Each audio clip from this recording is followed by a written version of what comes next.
O piso salarial, de acordo com o projeto de lei 4.924 do ano 2009, em seu artigo 2º diz, artigo 2º, a lei número 7.498, que é a lei que dispõe sobre a regulamentação do exercício da enfermagem e outras providências, de 1986, passa a vigorar acrescido do seguinte artigo 15-A. Artigo 15-A. É devido o piso salarial de R$ 4.650 ao enfermeiro a ser reajustado. Inciso 1º. No mês de publicação desta lei, pela variação acumulada do Índice Nacional de Preços ao Consumidor, INPC, elaborado pela função Instituto Brasileiro de Geografia e Estatística, IBGE, de março de 2009, inclusive ao mês imediatamente anterior ao do início de vigência dessa lei. Inciso 2º. Anualmente, a partir do ano subsequente ao do reajuste mencionado no inciso 1º deste artigo, no mês correspondente ao da publicação desta lei, pela variação acumulada do INPC nos 12 meses imediatamente anteriores. Só explicando, certo? Aqui esses incisos, eles estão falando da questão do reajuste, porque no artigo 15-A, eles falam um valor fixo, que é 4.650. Então, assim, gente, isso é um valor fixo. Todo ano existe um reajuste do salário mínimo, existe um reajuste do INPC também. E, assim, esses incisos estão falando justamente isso, que a variação ocorre uma variação a cada ano.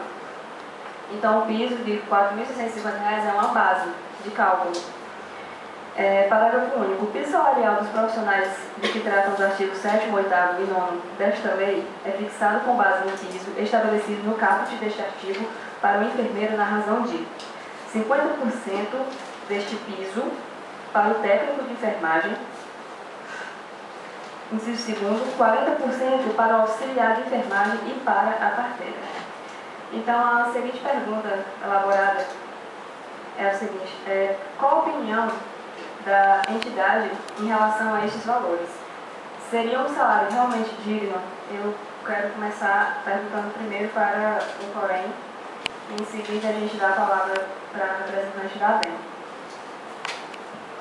Na verdade, quando foi escolhido esse valor de salário, parece assim que disse tudo que eu disse anteriormente, né? Mas esse valor, quando foi feito na época, ele foi feito numa base, quando foi estudado na época pelo Mauro Nazif, que ele era de Roraima, inclusive, hoje ele é governador de Roraima, né? Ele abandonou de alguma forma a gente, porque na verdade o relator desse processo foi o Mauro Nazif, acho que ele era do PSB de Roraima, né? E ele hoje é o atual governador. Aliás, o atual prefeito de Roraima, desculpa.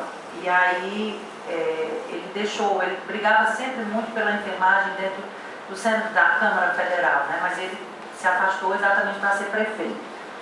Mas, na verdade, assim, quando foi definido esse piso, existia uma mesa de debates, né, das organizações, no caso a Federação Nacional dos Enfermeiros, os sindicatos, né, e eles fizeram uma média do Brasil inteiro. Porque, assim, R$ 4.000 no estado do Ceará não é um salário bom, mas também não é um dos piores, porque hoje no sistema particular é pago, conforme o sindicato dos enfermeiros, um piso salarial de R$ 1.550.